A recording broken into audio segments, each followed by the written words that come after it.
Olá, meus queridos irmãos e irmãs. Vamos estudar um pouco mais a palavra de Deus a respeito da escatologia, porque temos ouvido nesses dias muitas mensagens dizendo que nós já estamos no últimos dias, que estamos no princípio das dores, na grande tribulação. E é preciso a gente entender que Deus tem um projeto bem organizado e que Ele vai fazer com que esse projeto seja executado na história. Então nós precisamos compreender qual o próximo evento na história da humanidade que a palavra de Deus nos assegura. E o próximo evento na história da humanidade é o arrebatamento da igreja. Mas você pode pensar, pastor, isso não é invenção religiosa?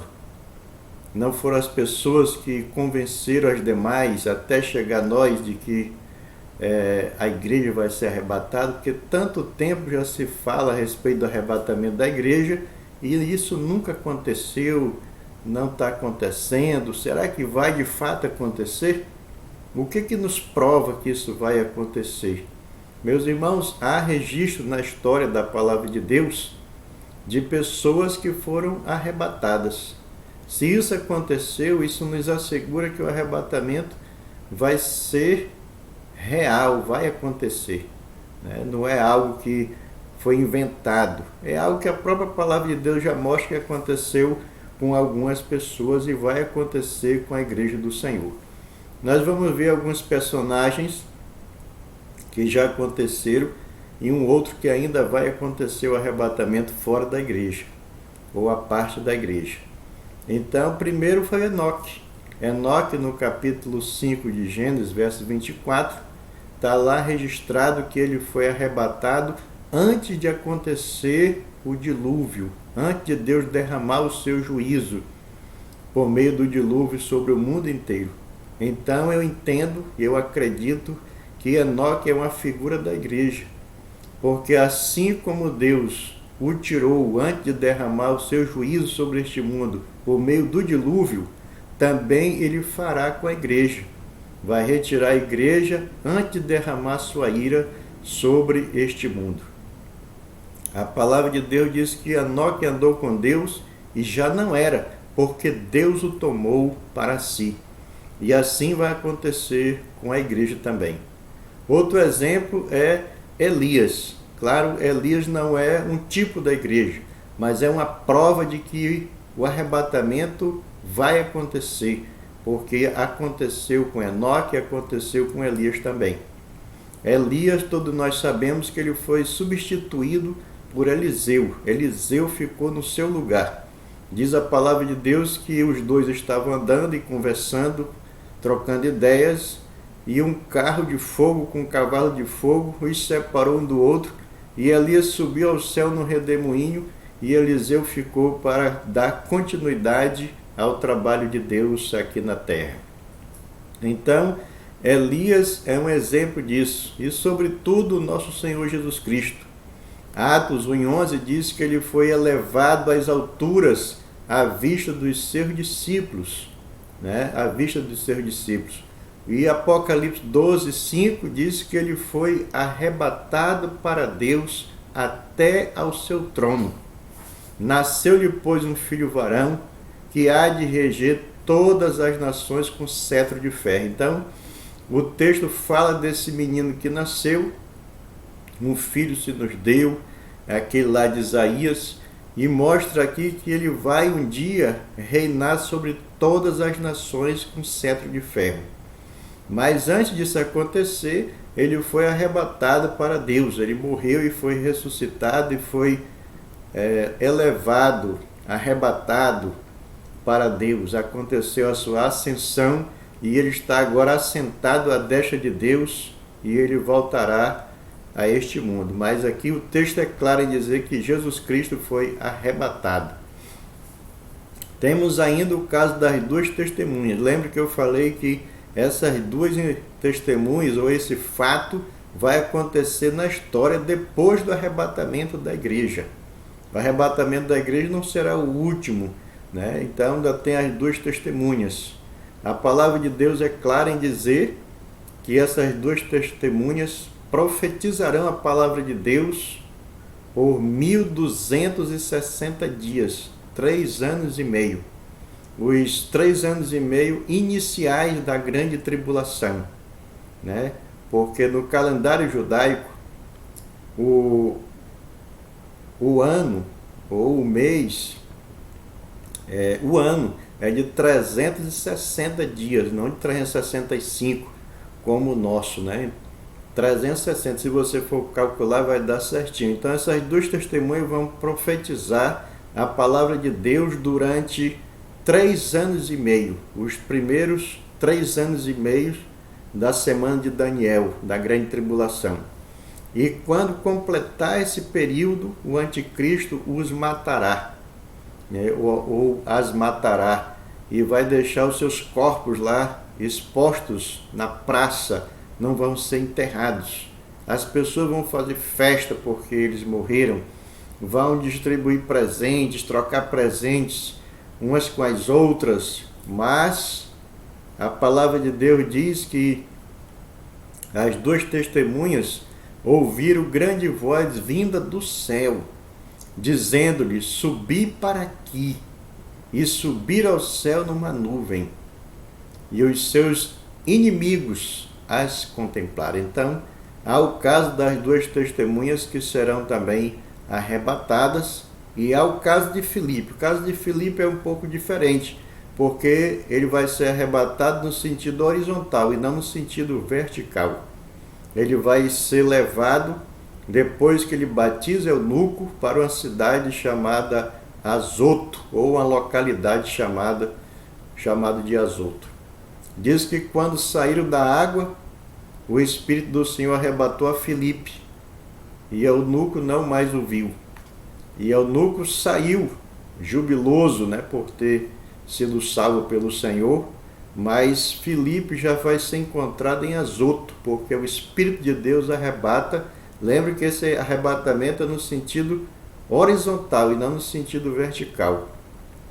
Mas também nós temos o caso de Paulo. Paulo é uma prova viva do arrebatamento da igreja. Ele foi arrebatado ao terceiro céu, né? E ele ouviu palavras maravilhosas que ele disse que não era digno de proferi-las.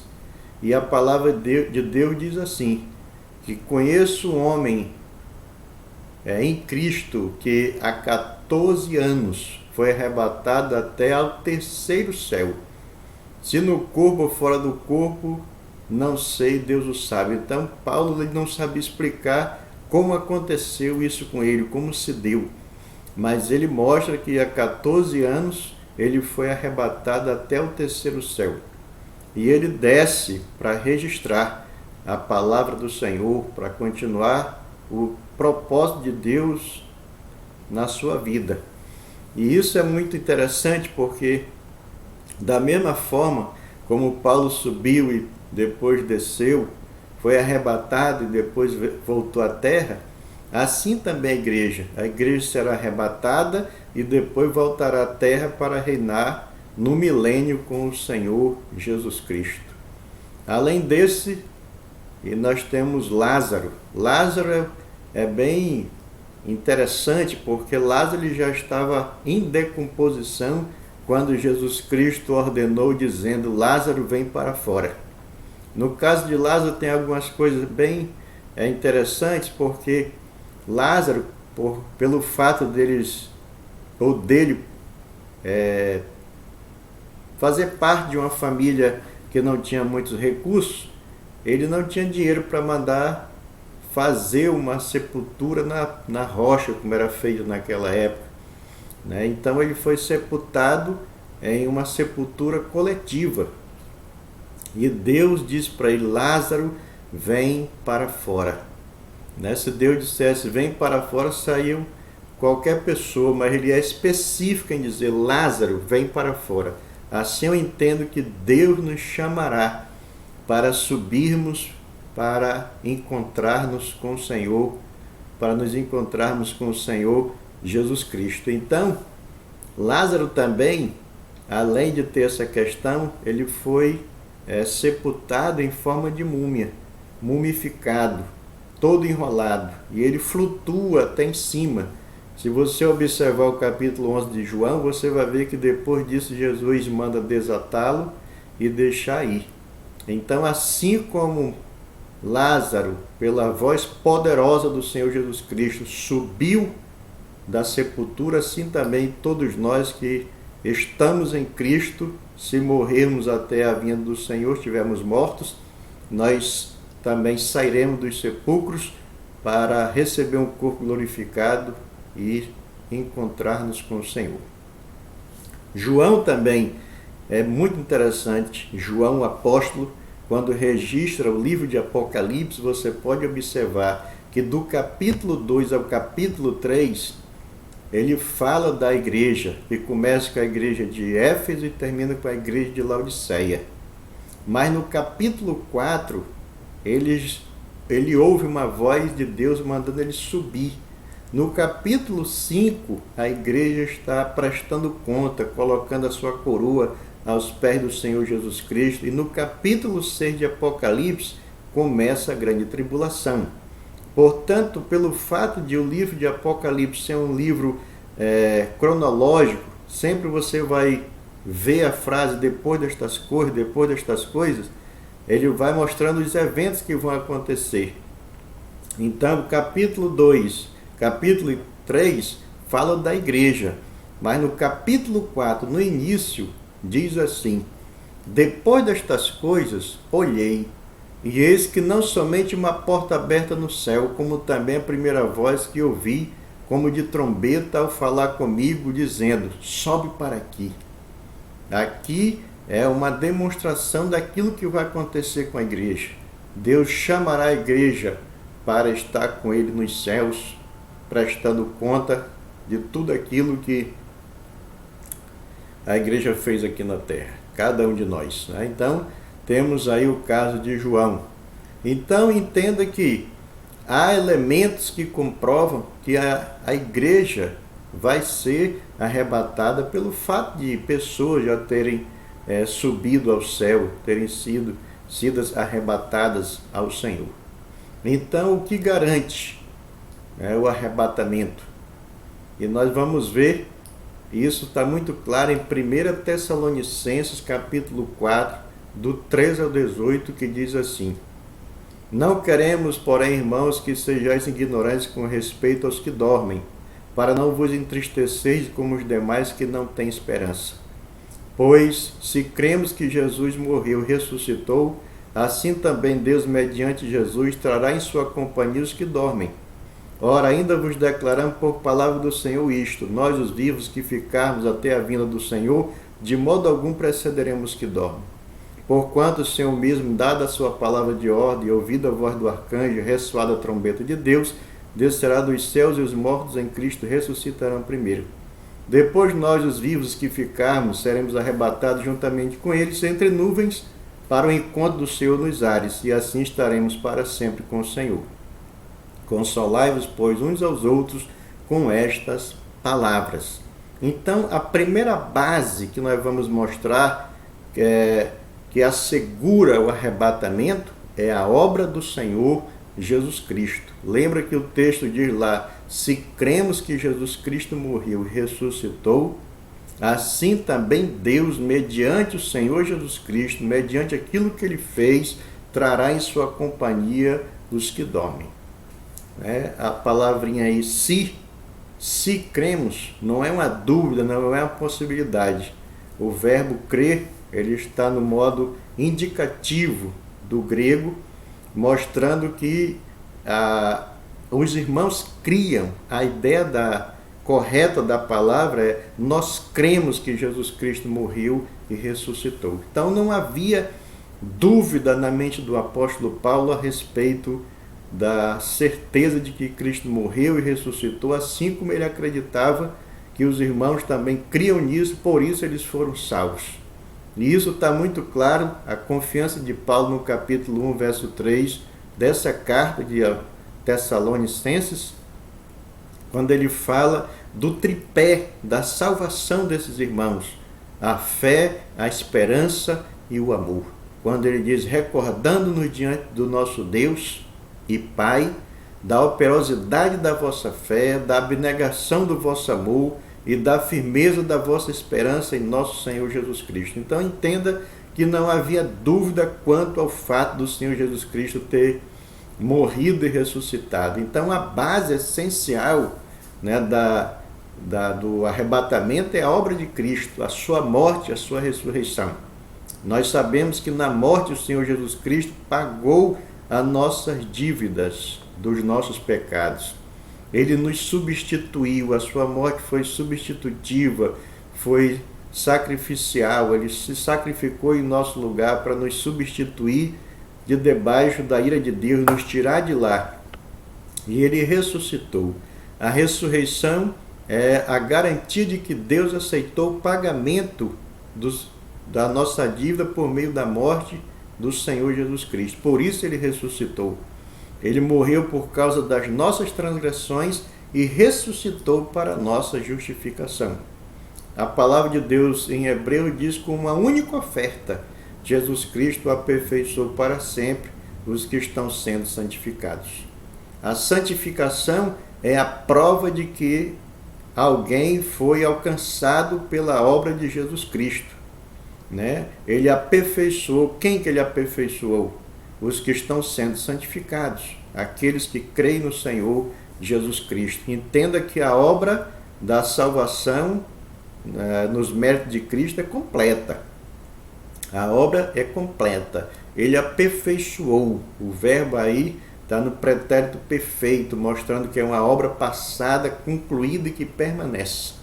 Então o Senhor, né, pagou toda a nossa dívida e ressuscitou para nos comunicar a sua justiça e a sua vida para sempre. Então, meus irmãos, entendo que Cristo é as primícias dos que dormem. Isso está muito claro na carta de Paulo aos Coríntios, 1 Coríntios capítulo 15, versículo 20 e versículo 23, que dizem: mas, de fato, Cristo ressuscitou dentre os mortos, sendo ele as primícias dos que dormem. Essa frase é muito interessante porque as primícias eram os primeiros frutos da plantação de alguém que era dedicada a Deus, como um reconhecimento que a terra pertence ao Senhor e as bênçãos pertencem ao Senhor. Então era uma dedicação a Deus. Então o Senhor Jesus Cristo dedicou a sua vida para que os demais frutos também fossem consagrados a Deus. Veja que ele diz aí: cada um, porém, na sua própria ordem, Cristo as primícias, depois os que são de Cristo. Quando? Na sua vinda. E a palavra vinda aqui, não confunda com a segunda vinda. A palavra ela sempre tem que ser compreendida e interpretada dentro do seu contexto. E esse contexto aqui, o apóstolo Paulo está falando a respeito da ressurreição da igreja, da ressurreição de Cristo. Então ele está falando da igreja. Então a vinda aqui refere-se ao arrebatamento. Cristo ressuscitou. Depois ele vai ressuscitar os que pertencem a Cristo, os que são de Cristo, os que morreram em Cristo, os que fazem parte da igreja do Senhor Jesus. O outro fundamento, além da obra de Cristo, é a palavra do próprio Senhor Jesus Cristo, que diz: vos declaramos por palavra do Senhor. Então não é algo inventado pelo apóstolo Paulo, não é uma criação religiosa, é algo que Deus estabeleceu para acontecer, né? E Deus ensinou aos seus apóstolos. João capítulo 14, verso de 1 a 13, é bem instrutivo e nós conhecemos muito bem esse versículo, onde o Senhor Deus diz: não se turbe o vosso coração, dizendo para os seus discípulos que estavam tristes porque ele iria morrer na cruz do Calvário. E ele diz para os seus discípulos: não se turbem, não se turbe o vosso coração, credes em Deus, credes também em mim. Na casa de meu pai há muitas moradas, se assim não for, eu vos teria dito, pois vou preparar-vos lugar, e quando eu for e vos preparar lugar, voltarei e vos receberei para mim mesmo. Então, o Senhor Jesus mostra que ele vai voltar para receber. Ele ensinou isso para os seus discípulos. Atos 15, verso 13 a 16, nós suprimimos um pouco aí para deixar a essência daquilo que eu quero explicar para os irmãos. Você pode ler com mais calma depois, você a sós com a sua família. Então, nesse contexto, os apóstolos estão reunidos para decidir qual deveria ser a postura da igreja, principalmente dos gentios. E aí há um debate muito grande. Paulo explica o que estava acontecendo, que os judeus queriam que os gentios convertidos a Cristo fizessem a circuncisão, fizessem os ritos religiosos judaicos. E aí Pedro levanta e explica que ele teve uma visão que o Senhor mostrou para ele naquele lençol e que os gentios também estavam inclusos no projeto da igreja. E aí levanta Tiago. Tiago era o pastor da igreja em Jerusalém. E ele pega as palavras de Pedro e diz: olha, o que Pedro falou está em consonância com as Escrituras. Ele vai citar um texto da palavra de Deus que diz: cumpridas estas coisas. Que coisas são essas que foram cumpridas? Que ele está pegando um texto da palavra de Deus já citado pelos profetas. Cumpridas estas coisas, as coisas aqui que ele está se referindo é a era da igreja. Cumprido a era da igreja, aí ele diz: voltarei e reedificarei o tabernáculo caído de Davi. Ou seja, o Senhor vai voltar para reinar, reconquistar aquilo que não existe mais nos dias de hoje, que é o reinado através da linhagem de Davi. Lembre-se que Jesus Cristo é o Rei eterno, que vem da linhagem de Davi, da tribo de Judá. Então, depois destas coisas, depois que cumprir essas coisas, ou seja, depois que passar a era da igreja, que é composta de judeu e gentil, aí sim o Senhor virá e vai reinar neste mundo. Então ele mostra claramente aí que eles sabiam que Deus tem um plano para a igreja e tem um plano também exclusivo para a nação de Israel. E a palavra do Senhor, meus irmãos, nós sabemos que ela nunca falhou, não falha e jamais falhará.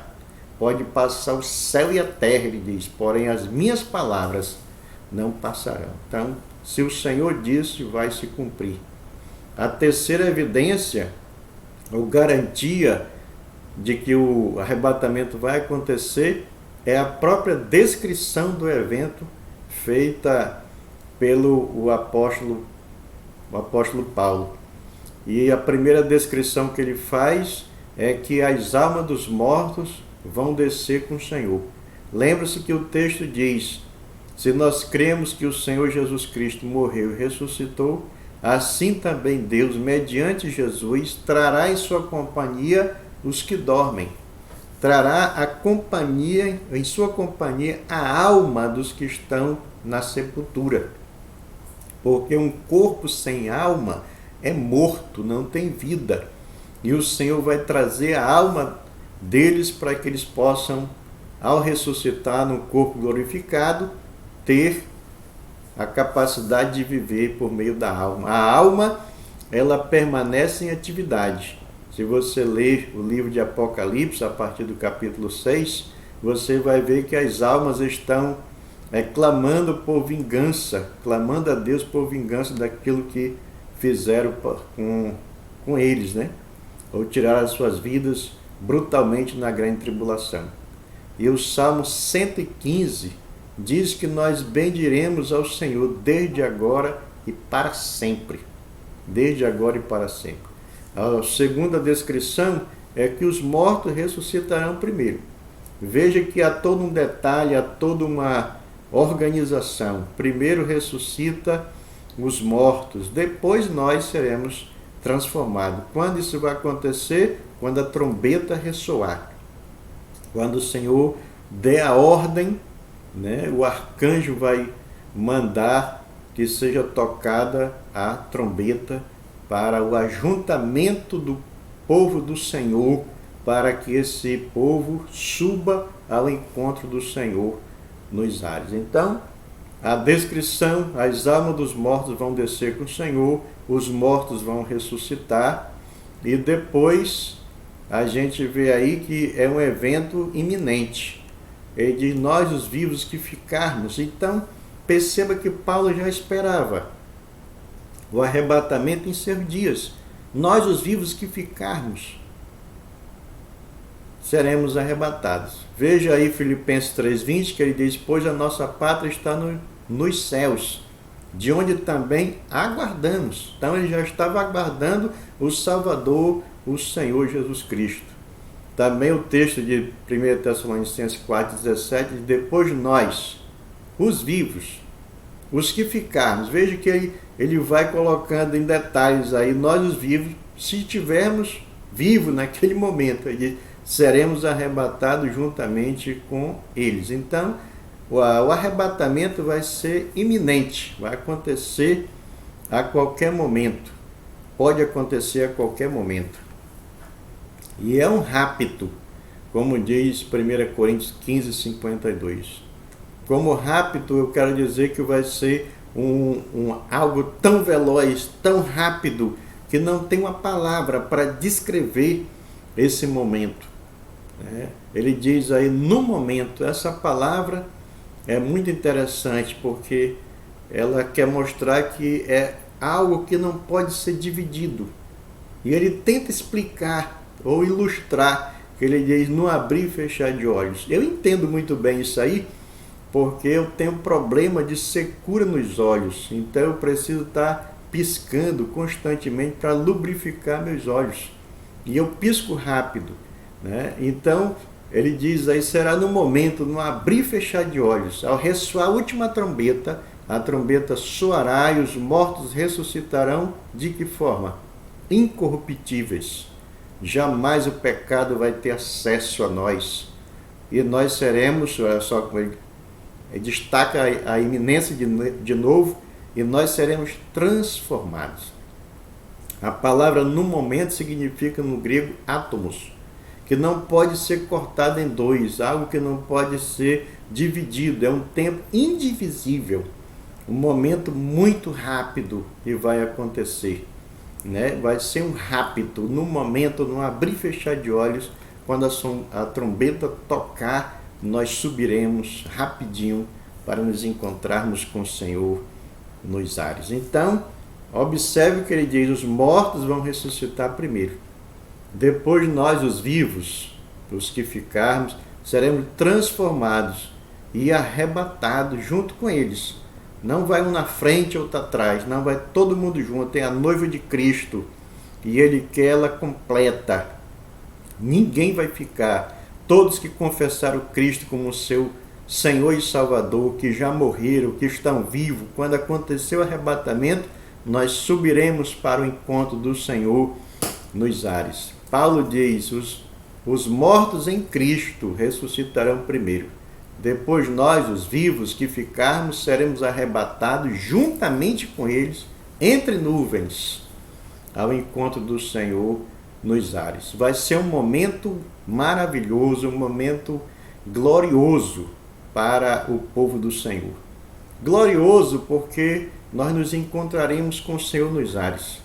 Não é o fato de nos encontrarmos nos ares, mas é o fato de nos encontrarmos com o Senhor, vermos a glória do Senhor, contemplarmos a beleza do Senhor. Imagine, meu irmão, esse momento. Eu espero esse momento, eu sei que você também espera. Essa é a maior bênção do crente, no dia que o Senhor levar-nos para estar com Ele para todo sempre. Nós o veremos face a face. Eu fico pensando que nesse momento nós nos perderemos em palavra, não saberemos nem o que dizer na presença do Senhor. Quando eu leio esse texto, eu lembro de Pedro e os demais apóstolos que subiram com o Senhor Jesus ao Monte da Transfiguração, e ali, quando eles veem aquela cena, Jesus transfigurado, Moisés e Elias, Pedro não sabe nem o que dizer e diz: Senhor, vamos fazer 3 tendas, uma para o Senhor, outra para Moisés, outra para Elias. E eles? A ideia que passa para mim é: Senhor, não importa onde nós ficaremos, o importante é ficar aqui, nesse momento, nessa presença gloriosa do Senhor. Então vai ser um momento grandioso. E 1 João 3:2 diz que sabemos que quando ele se manifestar, a palavra manifestar é quando ele vier buscar a sua igreja, diz: seremos semelhantes a ele. Imagina, nós teremos o corpo glorificado, e semelhantes a ele não é em poder, não, é no sentido do corpo ser glorificado. Ele diz: porque haveremos de vê-lo como ele é, né? Haveremos de vê-lo como ele é. Então, meus irmãos, a descrição do evento garante o arrebatamento da igreja. E vai ser eterno, sim, porque estaremos para sempre com o Senhor. Acabou as mazelas, acabou as dificuldades, não há luto, não há pranto, não há dor, porque tudo isso é para essa vida fugaz, essa vida de tribulação, de angústia, de perseguição.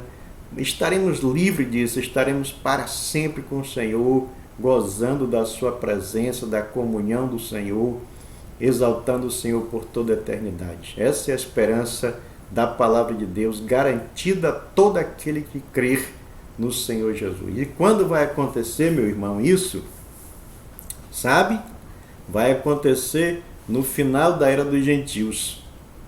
A final da era dos gentios é o final da era da igreja. A final da era da igreja.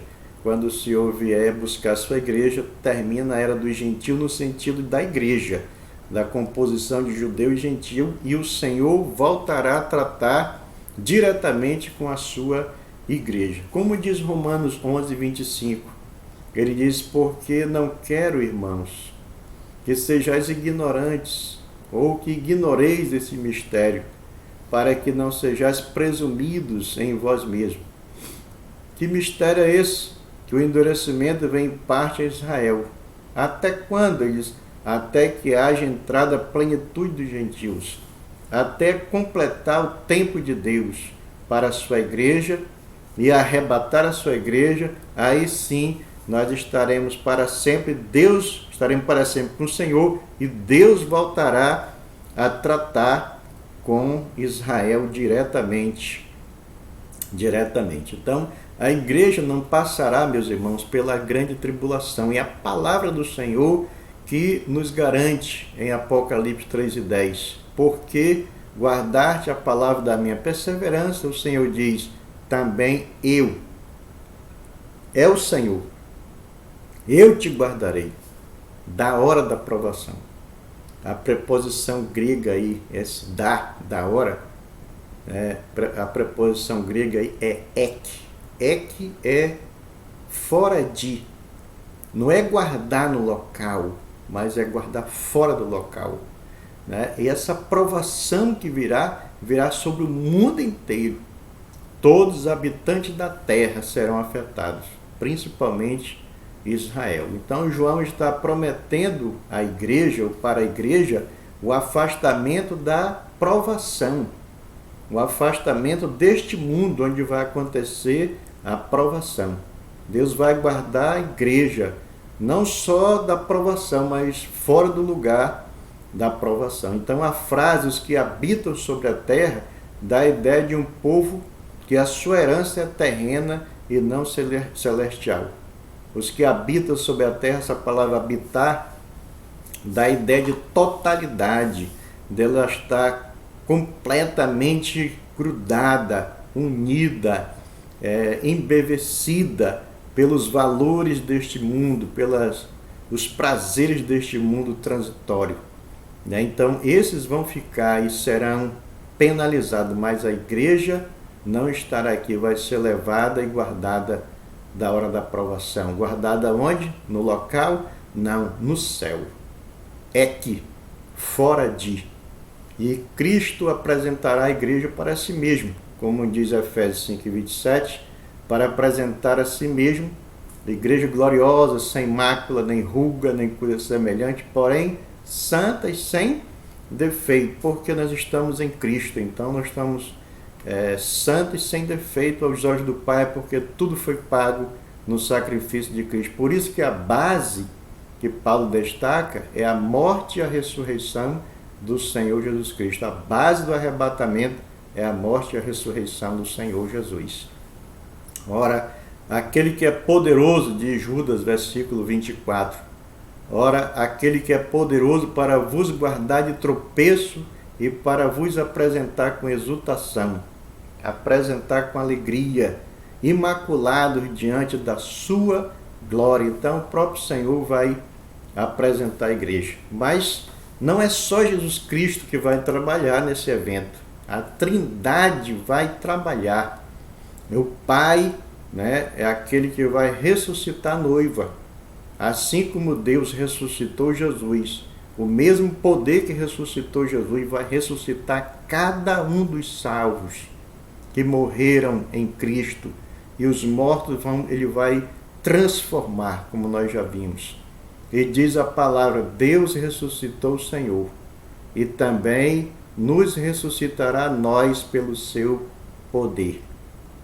Também o Deus Espírito Santo entregará a noiva ao Senhor Jesus Cristo. Tem esses textos aí que vocês podem avaliar depois, mas Efésios 1:14 diz que o Espírito Santo, ele é o selo, ele é o penhor, ele é a garantia de que a igreja chegará no céu, porque ela é a propriedade do Senhor, em louvor da sua glória. Pois diz o texto, fostes selados com o Espírito Santo da promessa, o qual é o penhor da nossa herança, até ao resgate da sua propriedade, em louvor da sua glória. E também, meus irmãos, o Senhor Jesus Cristo, ele vai receber a própria noiva, vai receber a noiva. João 14, quando ele diz lá, na casa de meu pai há muitas moradas, é interessante porque quando Jesus fala isso, ele está falando para judeu. Então, era muito compreensivo a eles, eles sabiam o que Jesus estava falando. Porque na cultura judaica, a pessoa noiva, e ele tem um ano para construir uma casa ou fazer um quarto na casa do seu pai para ir buscar a noiva. E depois de um ano, já preparado com uma casa ou um quarto na casa do seu pai, ele vai até a casa da noiva, toma a sua noiva e leva para a sua casa, e lá já estão os convidados, a festa já está rolando. Ele sobe para o seu quarto, sela o casamento através da intimidade conjugal e depois desce para a festa. Isso é muito interessante porque isso ilustra perfeitamente o que vai acontecer com a igreja. O Senhor já fez uma aliança com a sua igreja, sim, e isso a prova é o Espírito Santo, que ele é o penhor, a garantia, a aliança. E o Senhor virá buscar a sua noiva, a igreja, e entrará no céu, vai selar o casamento, e depois ele vai descer a este mundo para a festa. A festa, a boda, vai ser na terra. Então, o texto é muito claro em dizer, em João 14, a respeito disso. Na casa de meu pai há muitas moradas, se assim não fora, eu vou teria dito, pois vou preparar lugar. E quando eu for e vos preparar lugar, voltarei e vos receberei para mim mesmo. E 1 Tessalonicenses 4,17 diz, seremos arrebatados juntamente com eles entre nuvens para o encontro do Senhor nos ares, e assim estaremos para sempre com o Senhor. E o arrebatamento será antes do dia do Senhor. O dia do Senhor é a grande tribulação. É o dia da ira de Deus, da indignação, da angústia de Jacó. É o dia do Senhor. E a prova disso é a palavra apostasia. que está registrada lá em 2 Tessalonicenses 2:13. Apostasia, a palavra apostasia significa sair do meio. Para ilustrar, é como se nós tivéssemos um copo e a gente fosse enchendo de água até transbordar. Aquela água que saiu, que caiu do copo, né, que transbordou, aquela água é a apostasia. Ela saiu do meio, saiu do recipiente. E a palavra apostasia significa exatamente isso, sair do meio.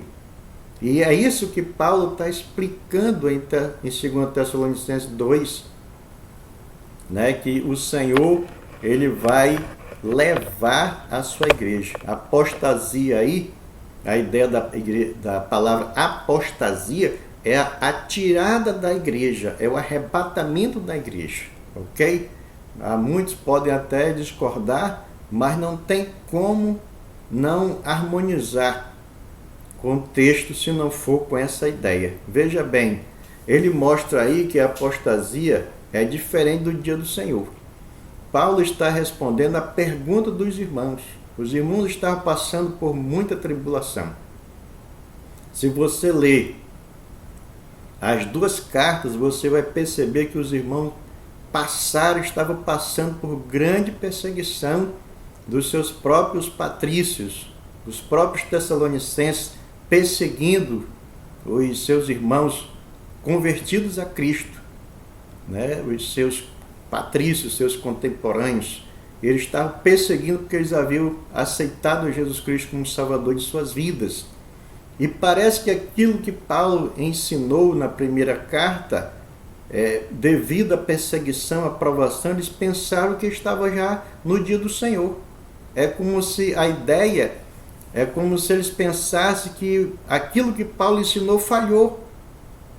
E ele pergunta: Paulo, quando será a vinda do Senhor e a nossa reunião com Ele? E aí Paulo vai explicar e dizendo para eles: não vos demovais da vossa mente com facilidade, nem vos perturbeis, quer por espírito, essa palavra espírito aqui, pessoas, tá? Quer por pessoas, quer por palavra que essas pessoas diziam que eles já estavam na grande tribulação, que o arrebatamento havia falhado, quer por epístola, como se procedesse de nós. Eles escreviam cartas, dizendo que essas cartas Paulo havia mandado, né? Então ele diz: quer por espírito, quer por palavra, quer por epístola, como se procedesse de nós, não deixe que nada remova da vossa mente aquilo que eu vos ensinei. Pois ele diz: supondo tenha chegado o dia do Senhor, ninguém de nenhum modo vos engane, porque isto não acontecerá. Isto que? O dia do Senhor. O dia do Senhor não acontecerá sem que primeiro venha apostasia, sem que primeiro a igreja seja tirada desse mundo. Aí sim, ele diz, será revelado o iníquo, o homem iníquo, o filho da perdição. Veja que a pergunta e a resposta da pergunta se harmonizam perfeitamente com esse entendimento. Imagina que Paulo está dizendo: não, meus irmãos, quando é que vai acontecer, Paulo, a vinda do Senhor e a nossa reunião com Ele? Ele disse: olha, meus irmãos, precisa haver uma apostasia. Mas a apostasia já estava acontecendo nos dias de Paulo. 1 Tessalonicenses, 1 Timóteo, melhor dizendo, capítulo 4, mostra que já havia uma apostasia muito grande. Então, quando ele diz aí, ninguém de nenhum modo vos engane, porque isso não acontecerá, ou seja, o dia do Senhor não acontecerá sem que antes aconteça, ou sem que primeiro venha a apostasia, sem que primeiro venha o arrebatamento. Aí sim, o homem da iniquidade, o filho da perdição, vai ser revelado. Aí vai acontecer o dia do Senhor, a ira mesmo. Então, e a apostasia, ela é contrária, antitética ou diferente em relação ao homem da perdição. Observe que ele diz aí: ninguém de nenhum modo vos engane, porque isto não acontecerá sem que primeiro venha a apostasia. A apostasia é uma coisa, e a revelação do homem da iniquidade, do filho da perdição, é outra. São contrários. Não é coisas que vão acontecer no mesmo momento na terra. A apostasia, e aí depois, juntamente com a apostasia, a manifestação do Filho do Homem. Não, ele disse, a igreja será retirada. E aí sim, o homem da iniquidade, o filho da perdição, vai operar nesse mundo de forma demoníaca, diabólica mesmo, matando as pessoas brutalmente. E também a palavra apostasia, você pode observar que ela não tem qualificativo. Só é a palavra apostasia, sair do meio. Lá em 1 Timóteo, capítulo 4, Paulo diz que naqueles dias muitos apostatarão da fé. Veja que lá ele vai dar um qualificativo. Apostatar de quê? Da fé. Mas aqui a palavra não tem qualificativo. Ela está livre de qualquer qualificação. Só diz aí que o dia do Senhor não acontecerá sem que primeiro venha apostasia. Aí depois vai ser revelado o homem da iniquidade. Sem que primeiro seja arrebatada a igreja. Primeiro a igreja vai ser arrebatada. Depois o homem da iniquidade vai aparecer. E a apostasia aí ela se harmoniza com a iminência, né? Vem a apostasia, ou seja, vem o arrebatamento a qualquer momento. Aí depois o mundo entra na grande tribulação. E a palavra apostasia, ela tem uma relação com a separação espacial. Separação espacial. Lucas usa a raiz da palavra apostasia quando ele fala que o Senhor Jesus, quando estava sendo tentado lá no deserto, que passaram todas as que foram as tentações de toda sorte, aí diz que o diabo apartou-se dele, né? Foi para longe do Senhor até o momento oportuno. Então Lucas usa a mesma raiz da palavra apostasia para mostrar que ele não ficou ali, né, perto, ele se apartou, foi para longe. Assim o Senhor fará com a sua igreja. Ele levará a sua igreja para estar com ele no céu para todo sempre. Meu irmão, você já sabe montar o traçado escatológico? Nós aprenderemos, né, mais adiante. Mas a lição que eu quero deixar para nós, através desse estudo, de que a igreja vai acontecer o arrebatamento, porque nós temos registro na história de pessoas que foram arrebatadas, de que a base, a certeza de que a igreja vai ser arrebatada são a morte e a ressurreição de Cristo, a obra de Cristo, a palavra de Cristo, a descrição dos eventos e também a questão da apostasia aí que nós acabamos de ver. E nós, diante disso, devemos nos alegrar, devemos exultar, devemos bendizer ao Senhor. Sabe por quê, meus irmãos? Porque Ele nos incluiu nesse plano maravilhoso, nesse plano perfeito. E nós vamos ser arrebatados a qualquer momento. Nós estaremos para sempre com o Senhor. A igreja do Senhor não passará pela grande tribulação. Não se atribule, não se desespere, né, pensando que nós estamos no princípio das dores. Meus irmãos, o que está acontecendo não chega nem à sombra do que vai acontecer. E você pode dizer, então, pastor, como explicar o que está acontecendo em nossos dias através da Covid-19, do coronavírus que tem tirado vidas até de irmãos nossos? Meus queridos, entenda que eu já falei na igreja e repito a dizer que o Senhor Jesus está montando o cenário, montando o palco para o grande evento que virá, que é a grande tribulação. As coisas que estão acontecendo está preparando esse mundo para o que há de vir. A tribulação como nunca houve na face da terra. No entanto, a igreja do Senhor tem um plano especial. A igreja não passará pela grande tribulação. Deus tem uma promessa toda gloriosa, toda especial para a sua igreja. Portanto, glorifiquemos ao Senhor, que nos amou de tal maneira que nos alcançou, nos incluiu nesse plano, fazendo parte da noiva de Cristo, sendo membro do corpo de Cristo, e um dia estaremos para sempre com o Senhor. Maranata, Senhor Jesus, vem logo buscar a tua igreja. Que toda a honra, louvor e glória seja dada ao Senhor. Amém.